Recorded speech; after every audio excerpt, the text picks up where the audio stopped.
Following intense weather in February from heavy rainfall to snowstorms, Richmond Dock Street flood wall closed for the first time since 2020 as the James River overflowed.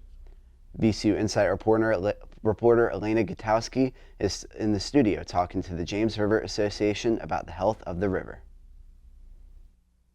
Thank you, Kyler and Alex. I'm joined by Linnea Bennett from the James River Association. Thank you for joining me today, Linnea. Thanks for having me.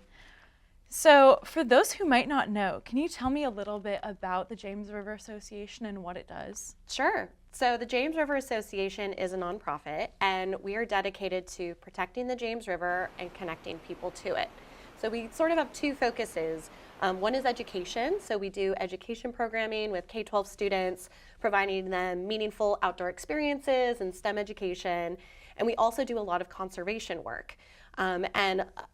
People may not know just how big the James River really is. Right here in Richmond, it's obviously the backdrop to so much of what we do, but it starts all the way out in western Virginia in the Allegheny Mountains, flows through Lynchburg, Scottsville, Richmond, and all the way out to the Chesapeake Bay.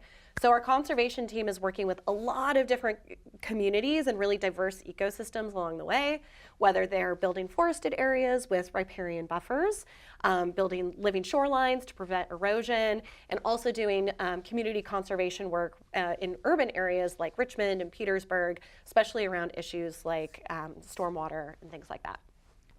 And what are the environmental repercussions of an event like the river flooding?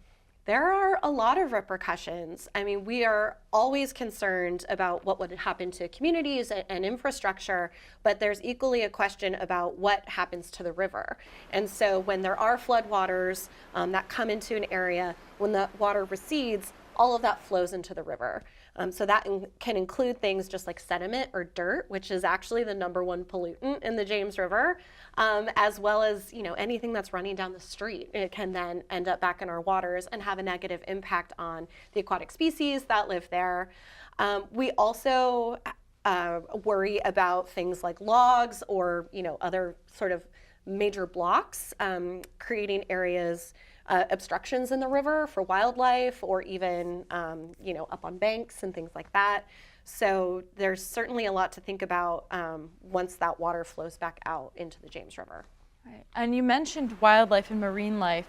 How are they impacted by the change in the water level and the debris in the water? There are so many species that call the James River home, whether it's fish like Atlantic sturgeon and striped bass, or bald eagles and ospreys. But there are also species that are really critical to the health of the river itself. So if you think of something like an oyster or a mussel, which are really master filters and can filter water quality.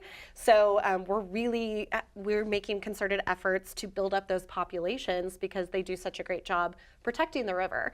If they get overwhelmed by either, in the case of an oyster, too much fresh water from a flooding event coming in, that can impact their survival. There are also plants like underwater grasses that are really important to the ecosystem. And if there's too much dirt in the water, light can't filter through to help those grasses grow and thrive. And how long does it take for the river to return to normal after an event like this? In the event of a normal rainfall, we typically say wait 1 to 2 days before you enter the river, just because, as we talked about, that rain can bring in bacteria and other pollutants into the river. But when it comes to a major flooding, it can be much longer than that. The other thing to think about is, even if we have rain here in Richmond, if there has been major rains or flooding events further upstream, like in Lynchburg, all of that's made its way into the water will flow down. But it doesn't really, you don't have to be an expert to look at the water, and if it looks a little bit more like chocolate milk than a regular river, to know that that's probably not healthy. But the good news is that there are things that we can do to prepare the river to be more resilient in the face of these flooding events. So when we do things like plant riparian buffers, or basically more trees to build forested area, that stabilizes stream banks. Or in the tidal James, which is the lower James where the water is saltier and more brackish, we're building living shorelines with native plants and grasses and oyster castles to once again stabilize the shores and prevent that erosion. So the more that we can do to support the river, the easier it's going to be for it to return to normal after a major flooding event. Thank you so much, Linnea. You can learn more about the James River Association on their website, thejamesriver.org. Back to you, Kyler and Alex.